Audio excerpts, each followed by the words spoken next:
અમદાવાદમાં ગઈકાલે પડેલા વરસાદે પ્રી મોન્સૂનની કામગીરીના ધજાગરા ઉડાવ્યા છે। શહેરના અનેક વિસ્તારો પાણીમાં તરબોળ થયા। પૂર્વ વિસ્તાર પાણી થયું। વરસાદી વિરામને 10 કલાક વીત્યા છતાં અનેક વિસ્તારોમાં પાણી, તો ભાઈપુરાની ઉદ્ગમ સ્કૂલમાં પણ પાણી ભરાયા। શાળાના વર્ગખંડમાં પાણી ઘૂસી આવ્યા છે। અમદાવાદમાં ગઈકાલે રાત્રે પડેલા વરસાદે તંત્રના પ્રી મોન્સૂન પ્લાનની પોલ ખોલી નાખી છે। અમદાવાદના પૂર્વ વિસ્તારમાં ગઈકાલે રાત્રે જે પ્રકારે વરસાદ પડ્યો અને તેના કારણે પૂર્વ વિસ્તારમાં જળબંબાકાર જેવી સ્થિતિ હતી। હાલ અમે ભાઈપુરા વિસ્તારની જે ઉદ્ગમ સ્કૂલ છે આ સાથે અન્ય 2 સ્કૂલો પણ આ જ પ્રિમાઇસીસમાં ચાલી રહી છે, પરંતુ જે પ્રકારે ગઈકાલે રાત્રે 10 વાગે જે વરસાદ વરસ્યો હતો અને પછી એ વરસાદના વિરામને પણ 10 કલાક જેટલો સમય વીતી ચૂક્યો છે, તેમ છતાં હજુ પણ પૂર્વ વિસ્તારના અનેક એવા વિસ્તારો છે કે જ્યાં પાણી ઓસર્યા નથી। આ શાળા બંધ રાખવાની પણ ફરજ પડી છે। શાળાના સંચાલક જે છે પ્રદીપભાઈ આપણી સાથે છે। સર, ऐसी स्थिति हर बार होती है, पानी भरा जाता है, क्या सिचुएशन आज भी है? पिछले 24 घंटे पहले जो 2 घंटे की बरसात हुई, 2 घंटे की बरसात में शायद एएमसी की पोल खुल गई है। ये भाईपुरा विस्तार, अहमदाबाद पूरे का जो भाईपुरा विस्तार है, इस भाईपुरा विस्तार में देख सकते हैं सर, मेरी स्कूल आई हुई है, अर्चना विद्यालय, उद्गम विद्यालय, द मदर इंग्लिश स्कूल।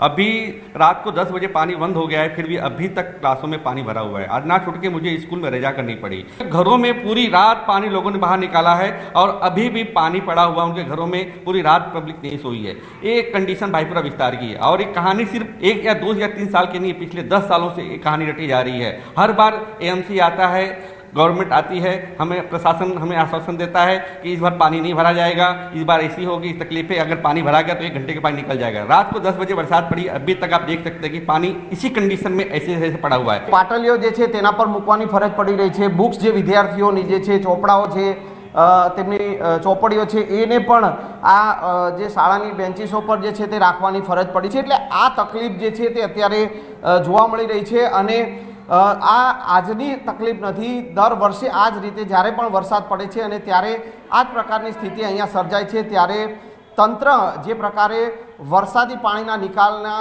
જે પ્રી મોન્સૂન પ્લાન કરતું હોય છે, પરંતુ એ દાવા જે છે તે દાવા પણ પોકળ સાબિત અહીંયા જોવા મળી રહ્યા છે। કેમેરામેન પંકજ મકવાણા સાથે સંજય ટાંક, ન્યૂઝ 18 ગુજરાતી, અમદાવાદ। તો આ તરફ નવસારીમાં પણ ભારે વરસાદના કારણે સ્કૂલમાં પાણી ભરાઈ ગયા। ચીખલી તાલુકાના આમધરા ગામની સ્કૂલમાં પાણી ભરાયા। આ 2 દ્રશ્યો આપ જુઓ, એક અમદાવાદના દ્રશ્યો છે, એક નવસારીના। અમદાવાદની શાળામાં પણ પાણી ભરાઈ જવાની સમસ્યા, નવસારીમાં પણ આ જ પ્રકારની સમસ્યા સામે આવી છે। અહીં પણ શાળામાં પાણી ભરાઈ ગયા છે। વરસાદી પાણીના કારણે અહીં વિદ્યાર્થીઓને હાલાકી ભોગવવી પડે છે। ચીખલી તાલુકામાં રાતથી સરેરાશ 4 ઇંચથી પણ વધુ વરસાદ પડ્યો છે। તો અમદાવાદ અને નવસારી બંને જગ્યાઓ પર આ સેમ પરિસ્થિતિ છે। અમદાવાદમાં પણ એ જ પ્રકારની પરિસ્થિતિ, રાત્રે જે વરસાદ પડ્યો તેના કારણે સવાર સુધી અહીં વરસાદી પાણી ભરાયા છે। શાળાઓમાં પાણી ભરાઈ ગયા છે, શાળા બંધ રાખવાની ફરજ પડી। તો નવસારીમાં પણ આપ જુઓ, આમધરા ગામની આ સ્કૂલ છે કે જ્યાં પાણી ભરાઈ ગયા છે। શાળામાં જે પ્રકારે અહીં પાણી ભરાયા છે, વિદ્યાર્થીઓ ભણી પણ ન શકે, તેના કારણે અહીં પણ શાળા બંધ રાખવાની ફરજ પડી છે। તંત્રની પોલ આ બંને જગ્યાઓ પર ખુલી રહી છે। અમદાવાદ હોય કે નવસારી, રાજ્યભરમાં આ જ પરિસ્થિતિ।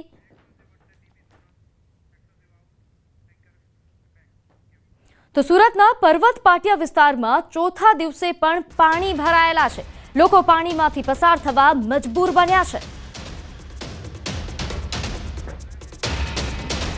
તો આ જુઓ આપ, સુરતના દ્રશ્યો પણ સામે આવ્યા છે, જ્યાં 4 દિવસથી આ વિસ્તારમાં પાણી ભરાઈ ગયા છે। ત્યારે હાલ સુરતની પરિસ્થિતિ હાલ વરસાદ બાદ કેવા પ્રકારની છે તેને વધુ વિગત સાથે જણાવવા માટે આપણી સાથે સંવાદદાતા કીર્તેશ જોડાઈ ગયા છે। કીર્તેશ, સુરતમાં જે વરસાદ પડ્યો, 4 દિવસથી જે અવિરત વરસાદ પડી રહ્યો છે, તેના કારણે કેવી પરિસ્થિતિ સર્જાઈ?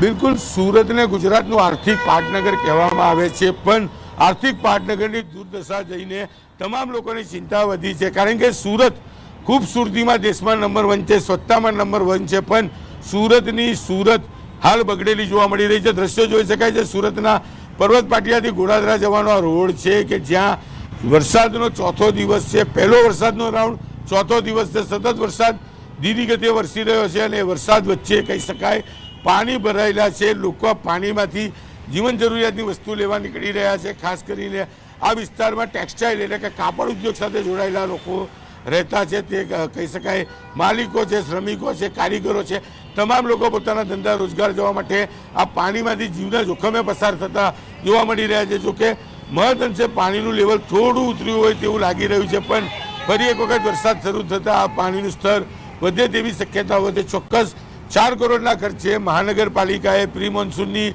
કામગીરી કરી છે, સાફ સફાઈ કરી હતી, પણ આ 4 કરોડની સાફ સફાઈ રસ્તા પર નહીં પણ મહાનગરપાલિકાની તિજોરી પર થઈ હોય તેવું લાગી રહ્યું છે, કારણ કે હજુ પણ ચોથે દિવસે પાણી યથાવત છે. પાણી મહદઅંશે ઉતરતા લોકોએ સાફ સફાઈ શરૂ કરી છે, પણ મોટાભાગના વિસ્તારોમાં આ જ પ્રકારના દ્રશ્ય જોવા મળે છે અને લોકો આ પાણી વચ્ચેથી પસાર થવા હજુ પણ મજબૂર બન્યા છે.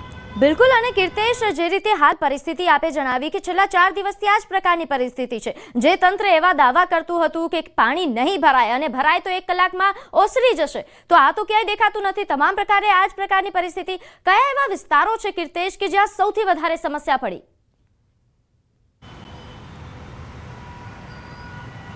બિલકુલ, મહાનગરપાલિકાએ પ્રી મોન્સૂનની કામગીરી કરી મોટા દાવા કર્યા હતા. 4 કરોડ રૂપિયાનો ખર્ચો પ્રી મોન્સૂનમાં કરવામાં આવ્યો હતો, પણ રોડની સફાઈની જગ્યા પર મહાનગરપાલિકાની તિજોરીમાં ચોક્કસ સફાઈ થઈ ગઈ છે. સુરતનો પર્વત પાટિયા વિસ્તાર હોય, ગોળાદરા હોય, મગોબ હોય, સનિયા અહેમદ હોય, કુંભારિયા હોય, લિંબાયત હોય કે મીઠી ખાડી વિસ્તાર હોય, તમામ વિસ્તારો પ્રભાવિત થયા છે. ખાસ કરીને સુરતનો સરથાના વિસ્તાર, પૂના ગામ, સીમાડા, કહી શકાય વાલક, પાટિયા, આ તમામ વિસ્તારો પાણીમાં ગરકાવ હજુ પણ છે. પાણી ઉતરતા હજુ પણ 24 કલાક જેટલો સમય લાગે તેવી શક્યતાઓ છે. પાણી ઉતર્યા બાદ મહાનગરપાલિકા દ્વારા સાફ સફાઈ અભિયાન શરૂ કરવામાં આવશે, પણ આ જ અભિયાન જો ચોમાસા પહેલાં કર્યું હોત તો કદાચ આવી દુર્દશા સુરતની ચોક્કસપણે ના થાત.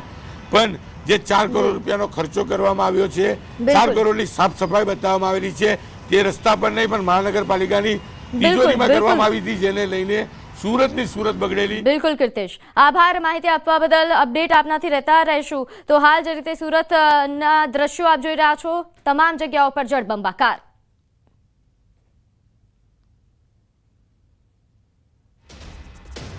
તો સુરત જિલ્લામાં વરસાદી માહોલ યથાવત જોવા મળી રહ્યો છે. વહેલી સવારથી જ વરસાદની ધમાકેદાર બેટિંગ. બારડોલીમાં 2 કલાકમાં 3.5 ઇંચ જેટલો વરસાદ નોંધાયો, જ્યારે મહુવા તાલુકામાં પણ 3 ઇંચ જેટલો વરસાદ પડ્યો છે. બારડોલીના ભરવાડવાસ તેમજ આશાપુરા મંદિર નજીક તેમજ રેલવે અંડરપાસમાં પાણી ભરાઈ ગયા.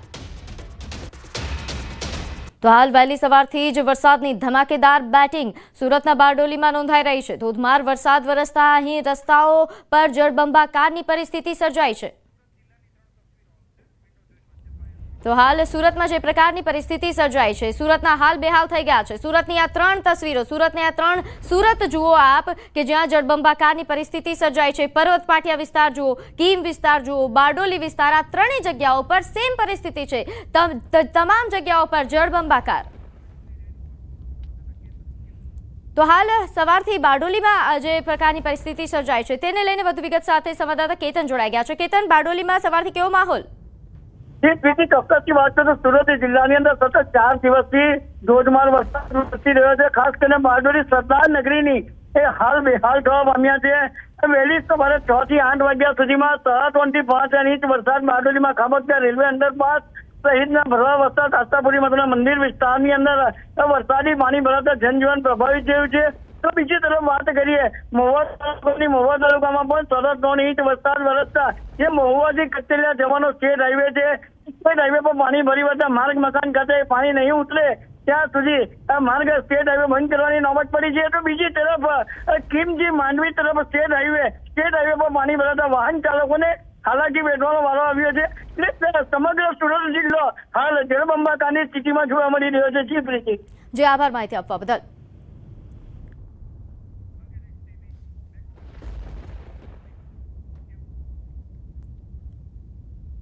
તો હાલ સુરતમાં જે પ્રકારની પરિસ્થિતિ સર્જાઈ, કીમ માંડવી સ્ટેટ હાઈવે પર પાણી ભરાઈ જવાની સમસ્યા, નીચાણવાળા વિસ્તારોમાં પાણી ભરાયા જાય, જેનું નિરીક્ષણ કરવા માટે ગૃહ રાજ્યમંત્રી હર્ષ સંઘવી પહોંચ્યા. નોંધ્ય છે કે મહુવાથી કરચેલિયા તરફ જવાના માર્ગ પર કાચલ ગામ પર સ્ટેટ હાઈવે પર ઘૂંટણસમાં પાણી ભરાયા હતા. માર્ગ મકાન વિભાગે બેરિકેડ મૂકીને સ્ટેટ હાઈવે પર પાણી ઉતરે ત્યાં સુધી વાહન વ્યવહાર માટે બંધ કર્યો હતો. આ તમામ તંત્રની કામગીરીને લઈને હર્ષ સંઘવી દ્વારા નિરીક્ષણ કરવામાં આવ્યું. વહીવટી તંત્ર અને પોલીસ દ્વારા જે કામગીરી કરાઈ છે તેને લઈને તેમણે નિવેદન પણ આપ્યું. પોલીસ અને મહાનગરપાલિકાની ટીમ દ્વારા વરસાદ પડતાની સાથે જ ઘરો સુધી પહોંચીને સૌ ઉંમરલાયક વડીલોને તથા બાળકોને સુરક્ષિત સ્થળે ખસેડવા જોડે બધી જ માહિતીઓ આપવા માટે જે કામગીરી કરી એ કામગીરી રાત દિવસ છેલ્લા 2 દિવસથી વહીવટી તંત્ર દ્વારા જે કરવામાં આવી છે એ ખૂબ સારી કામગીરી કરી છે. તો આગળ વાત જળ પ્રહારની.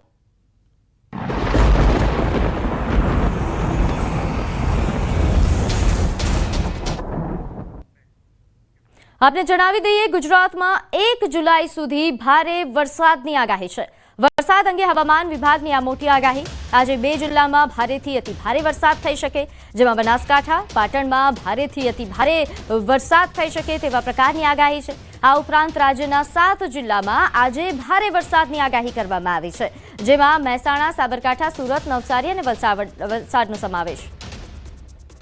सौराष्ट्र और कच्छ के लिए हेवी रेनफॉल का वार्निंग है अगले 26 से लेकर 1 जुलाई तक. इसमें आपका 5 दिन का थंडरस्टॉर्म विथ लाइटनिंग के साथ विंड स्पीड 30 to 40 किलोमीटर प्रति घंटा में रहेगा अगले 5 दिन 25 से लेकर 29 जून तक. अच्छा, एक्सट्रीमली हेवी रेनफॉल का जो वार्निंग दिया गया है इसमें गुजरात रीजन में जो डिस्ट्रिक्ट आ रहा है मेनली नर्मदा और तापी में आ रहा है. Heavy to very heavy rainfall का वार्निंग दिया गया है भारूच, सूरत, डांग, नवसारी, वलसाड, दमन, दादरा नगर हवेली,